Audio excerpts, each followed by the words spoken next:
അമ്മ മാതാവിനും ഈശോയ്ക്കും 1000 നന്ദി. എത്ര നന്ദി പറഞ്ഞാലും മതി വരത്തില്ല. ഞാൻ ഓൺലൈൻ ഉടമ്പടി എടുത്തത് ജൂൺ 27, 2024. തീർത്ഥാടന ഉടമ്പടി എടുത്തത് ഇന്ന് 9 ഓഗസ്റ്റ് 2024. എൻ്റെ പേര് ബിബിൻ, വൈഫിൻ്റെ പേര് ലിജി, കുഞ്ഞുങ്ങൾ ജോഹാൻ, ജെറോം. എൻ്റെ മൂത്ത മോന് ഒരു ആക്സിഡൻറ്റ് സംഭവിച്ചു. 5ാം നിലയിൽ കളിച്ചുകൊണ്ടിരുന്ന സമയത്ത് 5th ഫ്ലോറിൽ നിന്ന് താഴെ വീണു. തലയിടിച്ചാണ് വീണത്. ബോധമില്ലായിരുന്നു. ഹോസ്പിറ്റലിൽ കൊണ്ടുപോയി. 5 ദിവസം വായിൽ നിന്നും മൂക്കിൽ നിന്നും ബ്ലഡ് വന്നുകൊണ്ടിരിക്കുവാണ്. ഡോക്ടേഴ്സും നേഴ്സും പറഞ്ഞു രക്ഷയില്ല, കുഞ്ഞ് രക്ഷയില്ല, അപ്പം നമുക്ക് പ്രാർത്ഥിക്കാം. 6ാം ദിവസം ഡോക്ടർ പറഞ്ഞു നമുക്കൊരു MRI സ്കാൻ എടുക്കാമെന്ന് പറഞ്ഞു. MRI സ്കാൻ എടുത്തപ്പം ഡോക്ടർ പറഞ്ഞു ബാഡ് ന്യൂസ്, കുഞ്ഞ് ലോങ് ടൈം കിടക്കേണ്ടി വരും. വായിൽ കൂടാണ് വെൻറ്റിലേറ്ററിൻ്റെ ട്യൂബ് ഇട്ടിരിക്കുന്നത്. അത് മാറ്റി നമുക്ക് കഴുത്ത് കിഴിച്ച് കഴുത്തേ കൂടെ ട്യൂബ് ഇടണം എന്ന് പറഞ്ഞു. അപ്പോൾ നിങ്ങൾ സൈൻ ചെയ്ത് കൊടുക്കണമെന്ന് പറഞ്ഞു. ഞങ്ങൾ പറഞ്ഞു ഡോക്ടറെ 2 ദിവസം കഴിഞ്ഞ് സൈൻ ചെയ്ത് തരാം. ഞങ്ങൾ താമസിക്കുന്നത് കുവൈറ്റിലാണ്. അപ്പോൾ അവിടെ ഒരു പ്രയർ ഗ്രൂപ്പുണ്ട്.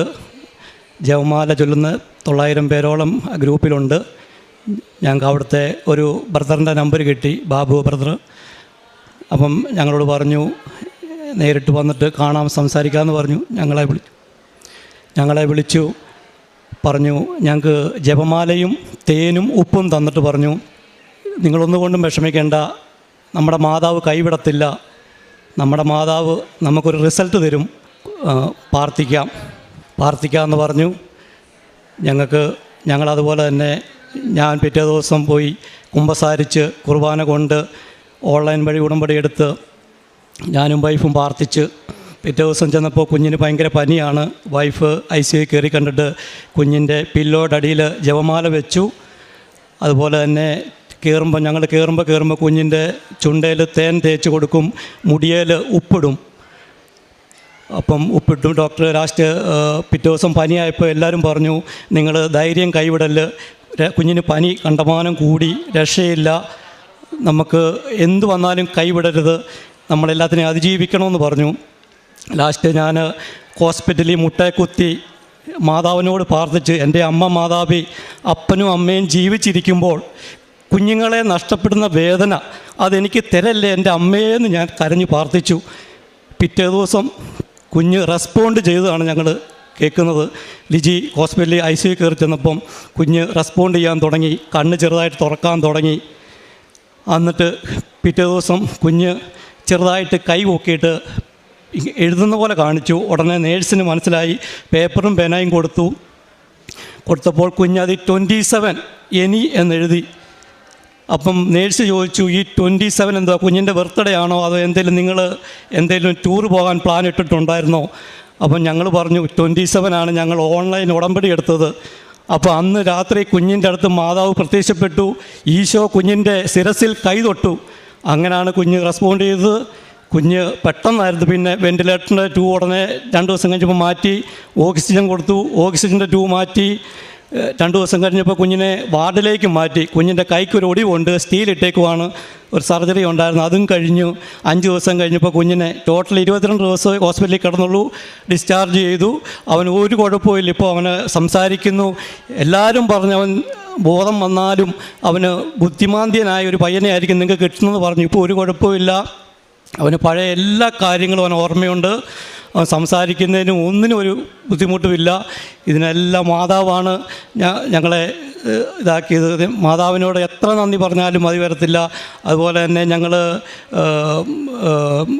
അനാഥാലയത്തിലൊക്കെ ഞങ്ങൾ മാസത്തിൽ 2 തവണ പൈസ അയച്ചു കൊടുക്കും. പിന്നെ ഞങ്ങൾ എന്നും സന്ധ്യാപ്രാർത്ഥന, കുടുംബമായി സന്ധ്യാപ്രാർത്ഥന ചെയ്യാറുണ്ട്, ബൈബിൾ വായിക്കാറുണ്ട്. അരമണിക്കൂറല്ല, അതിൽ കൂടുതൽ മണിക്കൂറുകൾ ഞങ്ങൾ ബൈബിൾ വായിക്കാറുണ്ട്. സന്ധ്യാപ്രാർത്ഥന ഞങ്ങൾ ഒന്നിച്ച് കൈ കോർത്ത് നിന്ന് സന്ധ്യാപ്രാർത്ഥന ചൊല്ലും. എൻ്റെ മോന് ഒരു വാക്ക് സാക്ഷ്യം പറയുന്നതാണ്. എൻ്റെ പേര് ജോഹാൻ ബിബിൻ. ഞാൻ 5th ഫ്ലോറിൽ കളിച്ചുകൊണ്ടിരിക്കുന്ന സമയത്ത് താഴോട്ട് വീണായിരുന്നു. 9 ദിവസം അൺകോൺഷ്യസ് ആയിരുന്നു. അമ്മയും അപ്പയും പറഞ്ഞു എൻ്റെ കണ്ടീഷൻ ഭയങ്കര ബാഡായിരുന്നെന്ന്. ഞാനിപ്പം ജീവനോടെ നിൽക്കാൻ കാരണം അമ്മ മാതാവും ഈശോയും ആണ്. Thank you Jesus, thank you mother Mary. സ്നേഹം നിറഞ്ഞവരെ, സങ്കീർത്തനം 91-ൻ്റെ 9-ാം വാക്യത്തിൽ നമ്മളിങ്ങനെ വായിക്കുന്നുണ്ട്: നീ കർത്താവിൽ ആശ്രയിച്ചു, അത്യുന്നതനിൽ നീ വാസമുറപ്പിച്ചു. നമ്മളുടെ മുൻപിൽ ബിബിൻ എന്ന സഹോദരൻ തൻ്റെ ഉടമ്പടി ജീവിത സാക്ഷ്യം പങ്കുവയ്ക്കുമ്പോൾ ഇവർ പറയുകയായിരുന്നു, 5-ാമത്തെ ഫ്ലോറിൽ കളിച്ചുകൊണ്ടിരുന്ന മകൻ നിലത്തേക്ക് വീഴുന്നു. പ്രതീക്ഷിക്കാത്ത സമയത്ത് ജീവിതത്തിലൊരു ദുരന്തം സംഭവിക്കുന്നു. ഡോക്ടർമാർ എഴുതി ഒപ്പിട്ട് കൊടുക്കുവാനായിട്ട് ആവശ്യപ്പെടുന്നു. എങ്കിലും ഈ സഹോദരൻ പറയുകയാണ്, അഖണ്ഡ ജപമാല ഗ്രൂപ്പ്, കൃപാസനത്തിൻ്റെ അഖണ്ഡ ജപമാല ഗ്രൂപ്പിൽ പ്രാർത്ഥനാ സഹായം ആവശ്യപ്പെടുന്നു.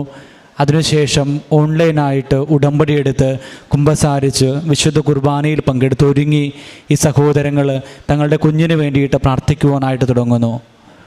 ഓൺലൈൻ ഉടമ്പടി എടുത്ത ദിവസം 27-ാം തീയതിയാണ്. അതാണ് ഈ കുഞ്ഞ് കൈ ചലിപ്പിച്ച് ആദ്യമായിട്ട് എഴുതുന്നത്. അങ്ങനെ ഇവർ സ്ഥിരീകരിക്കുകയാണ്, പരിശുദ്ധ അമ്മയും തിരുക്കുമാരനും ഈ കുഞ്ഞിനെ അനുഗ്രഹിച്ചിരിക്കുന്നു, ഈ കുഞ്ഞിൻ്റെ അടുത്ത് വന്ന് ഇവന് വേണ്ടിയിട്ട് ഉള്ള കാര്യങ്ങളൊക്കെ ചെയ്തിട്ടുണ്ട് എന്നുള്ള വലിയ ബോധ്യത്തിൽ ഈ കുടുംബം വിശ്വസിക്കുകയാണ്. അതിനുശേഷം നമ്മൾ കാണുന്നത് ഇങ്ങനെയാണ്: ഓരോ ദിവസവും ഇവർ പ്രാർത്ഥിക്കുമ്പോൾ പ്രാർത്ഥനയ്ക്ക് ഉത്തരമായിട്ട് ഓരോ ദിവസവും ഈ കുഞ്ഞിൻ്റെ ജീവിതത്തിൽ അത്ഭുതകരമായിട്ടുള്ള മാറ്റങ്ങൾ സംഭവിക്കുന്നു. കൃപാസനത്തിലെ ഉപ്പും തേനുമൊക്കെ ഈ കുഞ്ഞിൻ്റെ ചുണ്ടിൽ ഇവർ തേച്ചു കൊടുക്കുവാനായിട്ട് തുടങ്ങുന്നു. എത്രയും പെട്ടെന്ന് ഈ കുഞ്ഞ് സുഖപ്പെട്ടുകൊണ്ട് പഴയ ജീവിതാവസ്ഥയിലേക്ക് കടന്നു വന്നതാണ് ഈ കുഞ്ഞും ഈ കുഞ്ഞിൻ്റെ ഉടമ്പടി ജീവിതം സാക്ഷ്യം പങ്കുവയ്ക്കുമ്പോൾ നമ്മൾ കാണുന്നത്. പ്രിയമുള്ളവരെ, ഇന്ന് അതിന് നന്ദി സൂചകമായിട്ട് ഈ കുടുംബം കൃപാസനത്തിലേക്ക് വന്നുകൊണ്ട് തീർത്ഥാടന ഉടമ്പടി എടുക്കുകയാണ്. ഓരോ ദിവസവും ഈ അൾത്താരയിൽ സംഭവിക്കുന്ന അത്ഭുതകരമായിട്ടുള്ള സാക്ഷ്യങ്ങൾ കാണുമ്പോൾ പരിശുദ്ധ അമ്മ ജീവനോടുകൂടി ഈ അൾത്താരയിൽ പ്രത്യക്ഷപ്പെട്ടുവെന്നും അതിൻ്റെ സ്ഥിരീകരണമായിട്ട് ഓരോ വ്യക്തികളും അവരുടെ ജീവിതത്തിൽ സംഭവിക്കുന്ന അത്ഭുതങ്ങളും അടയാളങ്ങളും സാക്ഷ്യപ്പെടുത്തുകയാണ്.